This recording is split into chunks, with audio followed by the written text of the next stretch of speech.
From page number 6, question number 1, why should a magnesium ribbon be clean it is burn in air.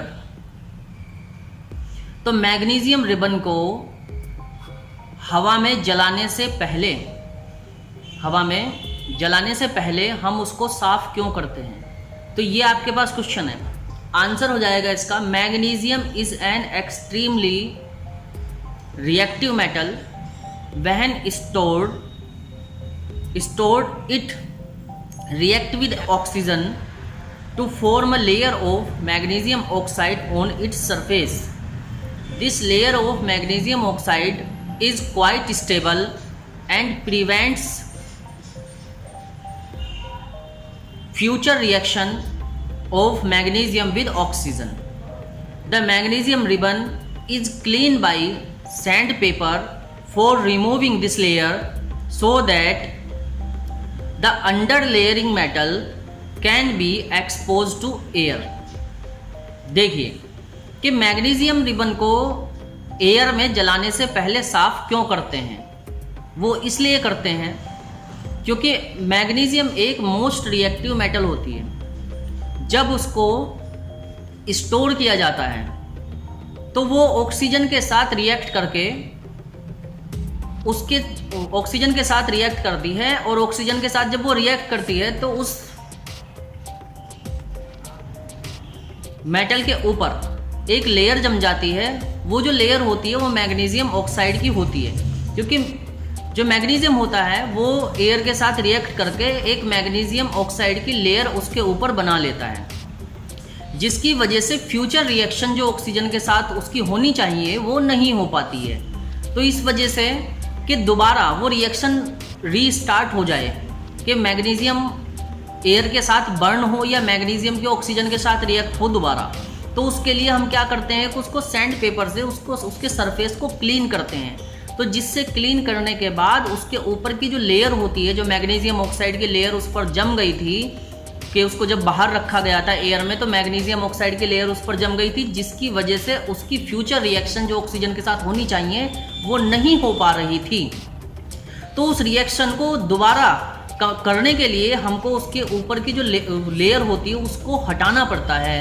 तो उसके लिए हम रेगमाल का या किसी सैंड पेपर का यूज़ करके उस लेयर को हटा देते हैं, जिससे कि फ्यूचर रिएक्शन दोबारा से मैग्नीशियम की ऑक्सीजन के साथ हो पाती है। अब नेक्स्ट स्टूडेंट क्वेश्चन नंबर 2 है आपका। क्वेश्चन नंबर 2 में आपको 3 केमिकल रिएक्शंस दी गई हैं, जिसको बैलेंस केमिकल इक्वेशन को हमने लिखना है। क्वेश्चन है आपका question number 2, write the balance equation for the following chemical reaction. First है आपकी hydrogen plus chlorine equals to hydrogen chloride. Answer हो जाएगा H2 plus Cl2 equals to 2HCl। Question number 2 है आपके पास barium chloride plus aluminium sulphate equals to barium sulphate plus aluminium chloride. Answer हो जाएगा आपका 3BaCl2 प्लस Al2SO4 का whole thrice equals to 3BaSO4 plus 2AlCl3। Third, sodium plus water equals to sodium hydroxide plus hydrogen. Answer हो जाएगा 2Na plus 2H2O equals to 2NaOH plus H2 है। अब हम question number 3 पर आते हैं।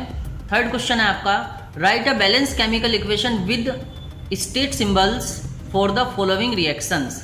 First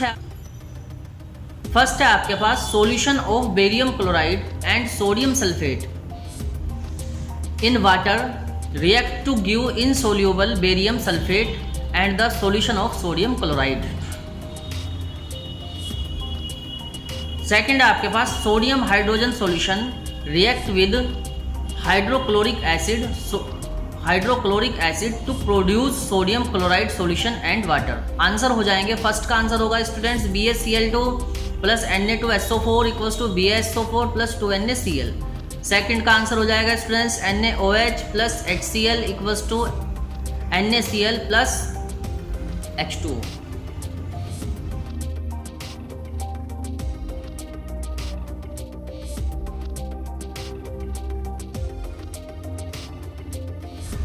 page number 10 पर question है स्टूडेंट। फर्स्ट क्वेश्चन दिया है, A solution of substance X is used for whitewashing. दो इसमें क्वेश्चन पूछे गए हैं. फर्स्ट पूछा गया है name the substance X and right it's formula.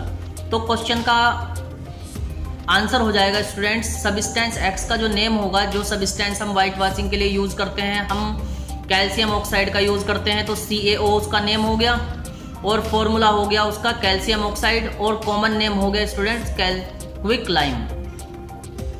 Second, right the reaction of the substance X named in first above with water. तो जो हमें ऊपर सब्सटेंस दिया गया है, उस सब्सटेंस की रिएक्शन वाटर के साथ होगी, तो उसकी हमको केमिकल रिएक्शन लिखनी है. Calcium oxide plus water equals to calcium hydroxide, और केमिकल इक्वेशन हो जाएगी, symbolic equation, CaO plus H2O equals to CaOH का whole twice.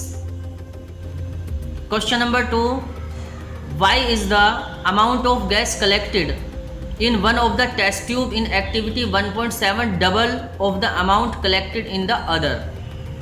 Name this gas. Activity 1.7 में दिया है कि इलेक्ट्रोलाइसिस ऑफ वाटर. वाटर को इलेक्ट्रोलाइसिस किया गया है, उसमें दो ट्यूब होती हैं. जब इलेक्ट्रोलाइसिस किया जाता है तो हाइड्रोजन गैस अलग हो जाती है, ऑक्सीजन गैस अलग होती है.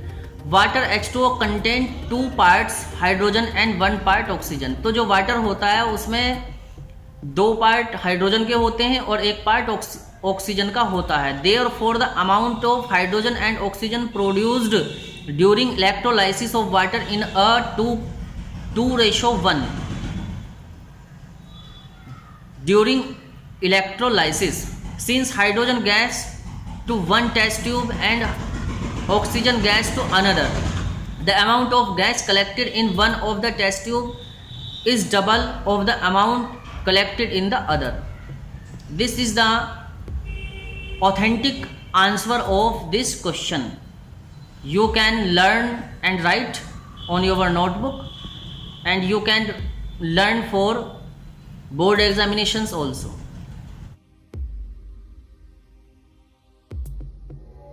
पेज नंबर 13 स्टूडेंट्स, 13 के फर्स्ट क्वेश्चन पर अब हम आते हैं. Page number 13, question number first. Why does the colour of copper sulphate solution change when iron nail is deep in it. जब हम कॉपर सल्फेट सॉल्यूशन के अंदर आयरन के कुछ छीलन को या आयरन नेल्स को डालते हैं, तो उसका कलर क्यों चेंज हो जाता है? इस क्यों का आपको जवाब देना है. When an iron nail is placed in a copper sulphate solution, iron displaced copper from copper sulphate solution forming iron sulphate which is green in colour. तो स्टूडेंट्स, जब आयरन नेल को कॉपर सल्फेट सॉल्यूशन में dip किया जाता है, तो उस वक्त आयरन कॉपर को डिस्प्लेस करता है. Iron displace copper from copper sulphate solution. तो आयरन कॉपर सल्फेट सॉल्यूशन में से कॉपर को डिस्प्लेस कर देता है, जिसकी वजह से उसका ब्लू कलर जो कॉपर सल्फेट का होता है, ब्लू कलर ग्रीन में कन्वर्ट हो जाता है. Fe plus CuSO4 equals to FeSO4 plus Cu. तो मतलब यहाँ पर iron is more reactive than copper, क्योंकि आयरन यहाँ पर कॉपर से ज़्यादा रिएक्टिव है. तो इसी वजह से कॉपर सल्फेट सॉल्यूशन से आयरन कॉपर को डिस्प्लेस करता है और फेरस सल्फेट या आयरन सल्फेट बन जाता है. तो आयरन सल्फेट का कलर ग्रीन होता है और कॉपर सल्फेट का कलर स्टूडेंट्स ब्लू होता है. Therefore, the blue color of copper sulfate solution feeds and green color appears. तो जब हम आयरन को कॉपर सल्फेट सॉल्यूशन में डिप करते हैं, तो जो कॉपर सल्फेट सॉल्यूशन का जो कलर होता है, जो ब्लू होता है, ब्लू वो ग्रीन में कन्वर्ट हो जाता है. Question number 2, give an example of double displacement reaction other than the one of given in activity 1.10. तो स्टूडेंट्स, मैंने आपको डबल डिस्प्लेसमेंट रिएक्शन की, double displacement, single displacement reactions की वीडियो बना दी थी, तो उसमें से आप वही रिएक्शन यहाँ पर कॉपी कर लेंगे. लेकिन फिर भी मैं एग्जांपल के तौर पर आपको दे देता हूँ. Na2CO3 plus CaCl2 equals to CaCO3 plus 2NaCl. This is a double displacement reaction for you. Question number 3, identify the substance that are oxidise and the substance that are reduce in the following reactions. दो reaction दी गई हैं, 4Na plus O2 equals to Na2O। Second है CuO plus H2 equals to Cu plus H2O। तो इसके अंदर हमको oxidising agent और रिड्यूसिंग एजेंट को स्टूडेंट्स आइडेंटिफाई करना है। फर्स्ट क्वेश्चन का आंसर हो जाएगा आपका sodium is oxidised as it gain oxygen and oxygen get reduce. तो यहाँ पर जो सोडियम है वो आपका ऑक्सीडाइजिंग एजेंट होगा और जो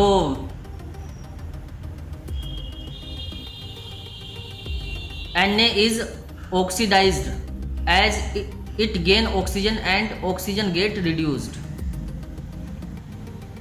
सेकंड का आंसर हो जाएगा students copper oxide CuO is reduced to copper Cu which hydrogen H2 get oxidized to water H2O. This is a authentic answer for you students. अब हम एक्सरसाइज पर आ जाते हैं।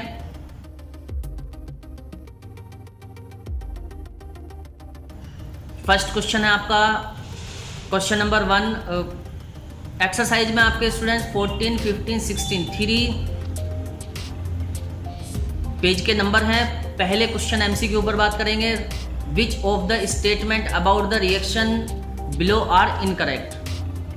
2PbO plus C equals to 2Pb plus CO2। Lead is getting reduced. First इसका option है, first इसमें कहते हैं carbon dioxide is getting oxidised, carbon is getting oxidised, lead oxide is getting reduced. तो क्वेश्चन नंबर फर्स्ट है students exercise का first question. Exercise के first question पर आते हैं। क्वेश्चन फर्स्ट पूछा जाता है आपसे which of the following statement about the reaction below are incorrect. तो जो नीचे रिएक्शन के जो स्टेटमेंट्स दिए गए हैं उनमें से कौन सा आपका इनकरेक्ट स्टेटमेंट है वो आपको आंसर बताना है। A, lead is getting reduced. B, carbon dioxide is getting oxidized. C, carbon is getting oxidized. D, lead oxide is getting reduced.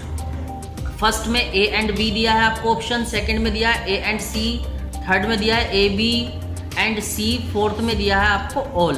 तो आंसर सही है इसका students first A and B are incorrect statement for the below reaction which is giving in this equation, which is giving in this question.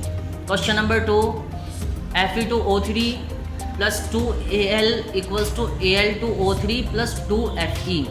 The above reaction is given an example of A combination reaction, B double displacement reaction, C decomposition reaction, D displacement reaction. तो answer dear student सही है। The given reaction is an example of displacement reaction, क्योंकि iron और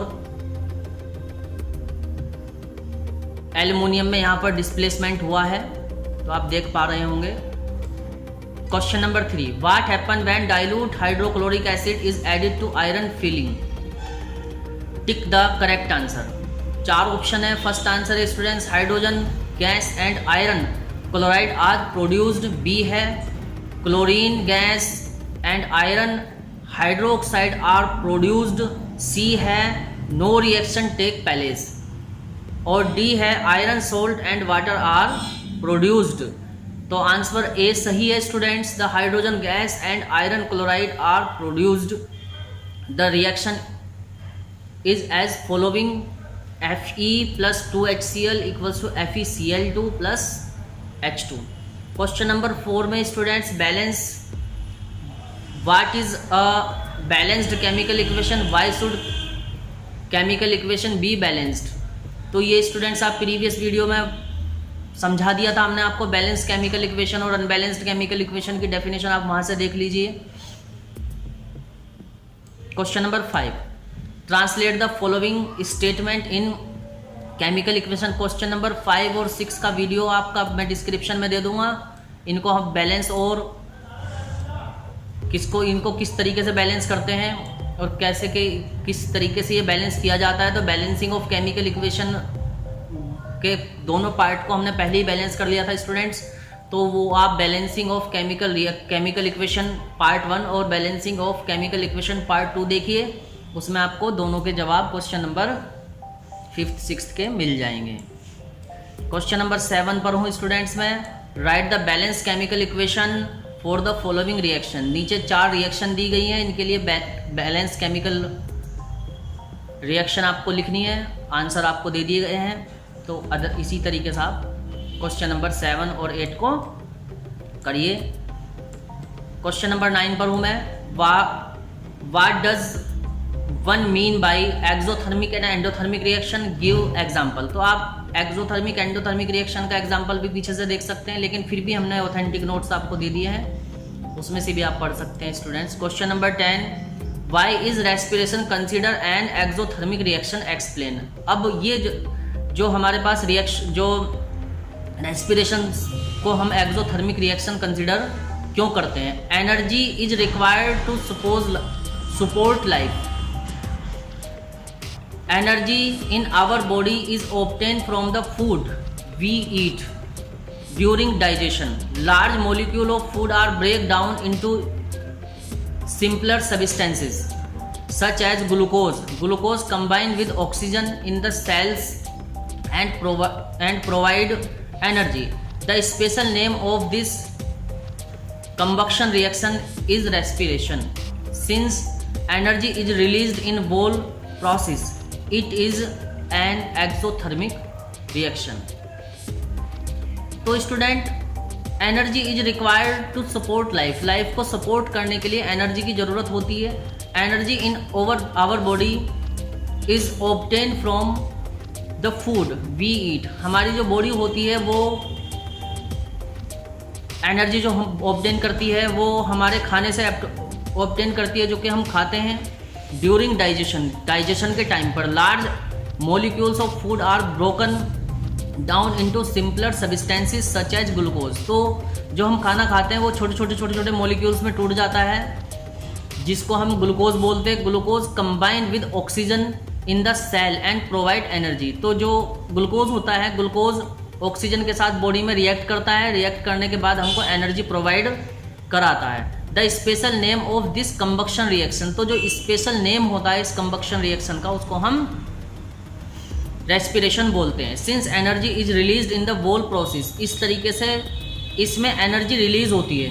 तो जिसमें energy release होती है students, वो एक्सोथर्मिक रिएक्शन या एक्सोथर्मिक प्रोसेस होता है। It is an exothermic process जिसमें एनर्जी रिलीज होती है। तो यहाँ पर हम इस वजह से कह सकते हैं कि जो रेस्पिरेशन है वो एक एक्सोथर्मिक रिएक्शन है, क्योंकि एक्सोथर्मिक रिएक्शन वो होती है जो एनर्जी को रिलीज करे, एंडोथर्मिक रिएक्शन वो होती है जो एनर्जी को कंज्यूम करे। क्वेश्चन नंबर 11 पर हूँ स्टूडेंट्स में, why are decomposition reaction called the opposite of combination reaction, write equation for the reaction. ये आप पिछले वाली वीडियोस में देख सकते हैं, उसमें सब बता दिया गया था स्टूडेंट्स, उसी में से आप इसको कर लेंगे। Question number 12, right one equation for decomposition reaction when energy is supplied in the form heat, light and electricity. इनके सबके ये तीनों एग्जाम्पल्स आपको प्रीवियस वीडियोस में दे दिए थे, तो वहीं से इसको एज इट इज कॉपी कर लेंगे।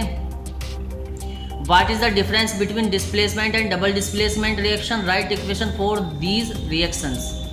आंसर दे दिए हैं, लेकिन फिर भी पीछे से आप अपने उसके लिए पढ़ सकते हैं। Question number 14, 15, what do you mean by precipitation reaction का भी आपको एग्जाम्पल दे दिया था, और उसी तरीके से उसकी डेफिनेशंस भी मैंने क्लियर कर दी थी स्टूडेंट्स प्रीवियस वीडियोज़ में। Question number 16, explain the following in the term of gain और loss of oxygen with 2 example each. A oxidation reduction. दोनों के example CO2 plus H2 equals to CO plus H2O, addition of oxygen. तो यहाँ पर oxidation हुआ है। 2Cu plus O2 equals to 2CuO, gain of oxygen मतलब oxidation हुआ है।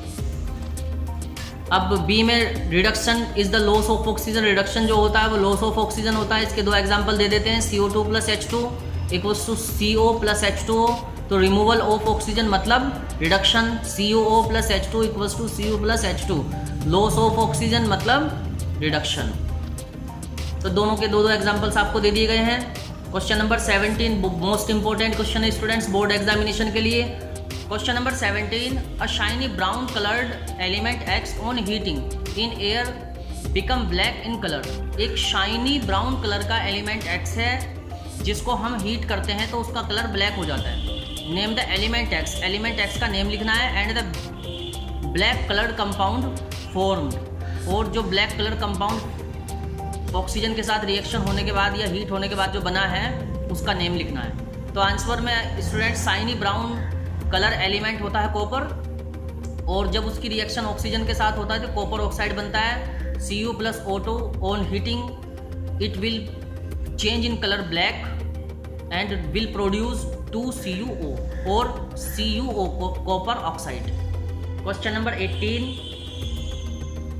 Y do we paint on iron articles. हम आयरन आर्टिकल्स पर पेंट क्यों करते हैं? Answer, iron articles are painted because it prevent them from rusting, क्योंकि हम उसको रस्टिंग से बचाना चाहते हैं। When painted the contact of iron articles from moisture and air is cut off, hence rusting is prevent, so presence of air and moisture is essential for rusting to take place. तो जो भी students iron articles होते हैं, जब उन iron के articles को हम एयर में वैसे ही छोड़ देते हैं तो वो आयरन के आर्टिकल्स आपके उन पर रस्टिंग, वो एयर मतलब वो जब आयरन के आर्टिकल्स को हम लोग बाहर छोड़ देते हैं, एयर में छोड़ देते हैं, तो क्या होता है कि मॉइस्चर की वजह से वो ऑक्सीजन के साथ रिएक्ट करने के बाद उस पर एक लेयर बना लेते हैं, जो ब्राउनी कलर की लेयर होती है उसको बना लेते हैं। तो उससे होता क्या है कि वो लेयर जो होती है वो उसका ऑक्सीडेशन ऑफ आयरन होता है। तो ऑक्सीडेशन ऑफ आयरन क्या होता है कि जब किसी भी आर्टिकल पर ऑक्सीजन की रिएक्शन हो जाती है, किसी एलिमेंट की ऑक्सीजन के साथ रिएक्शन होकर के उस पर कोई ऑक्साइड की लेयर जम जाती है, तो उसी को हम लोग ऑक्सीडेशन ऑफ एलिमेंट बोलते हैं। Question number 19, oil and fat containing food items are flushed with nitrogen why. तो ऑयल और फैट के जो कंटेनिंग फूड आइटम्स होते हैं उनको नाइट्रोजन गैस के रैपर के अंदर फिल करके क्यों रखा जाता है? तो जितने भी चिप्स होते हैं, जितने भी आपके ऑयल के आइटम्स होते हैं, जितने फूड आइटम्स होते हैं, जो फैटी आइटम्स होते हैं, क्योंकि स्टूडेंट्स देखिए, जब भी कोई ऑयल से बना हुआ या कोई पूरी है या फिर कोई क्या बोलते हैं आपके ब्रेड पकौड़ा है या फिर पकौड़ी हैं, ऐसी चीज़ें हैं, तो जब उनको हम सबसे पहले उसको तलते हैं, मतलब उसको फ्राई करते हैं, तो फ्राई करने के बाद जब उसको रिमूव करते हैं तो आप देखेंगे कि जो टेस्ट उसका गरम गरम का होता है, वैसा टेस्ट उसका थोड़ी देर के बाद ठंडा होने के बाद उसका नहीं होता है। ऐसा इसलिए नहीं होता है क्योंकि उसमें जो ऑयल होता है वो ऑक्सीडाइज्ड हो जाता है। तो ऑयल के ऑक्सीडेशन को बचाने के लिए और उसके टेस्ट को मेंटेन करने के लिए उसको नाइट्रोजन फ्लश बैग में कंटेनर, उसको फूड कंटेनिंग आइटम को रखा जाता है, जिससे कि उसके टेस्ट जो होता है वो टेस्ट मेंटेन रहे और किसी भी तरीके की उसके अंदर स्मेल ना आए और उसका एयर के साथ कांटेक्ट ना हो पाए, तो जिससे कि ऑक्सीडेशन बच जाए। Oxidation of oil and fat मतलब rancidity. Question number 20, explain the following term with an example, corrosion and rancidity. Corrosion is defined as the process where material, usually metals,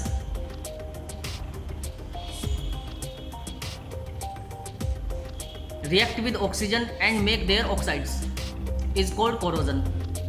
Example होगा 4Fe plus 3O2 plus NH2O equals to 2Fe2O3 NH2O hydrated iron oxide। तो मतलब oxidation of metals is called corrosion. Oxidation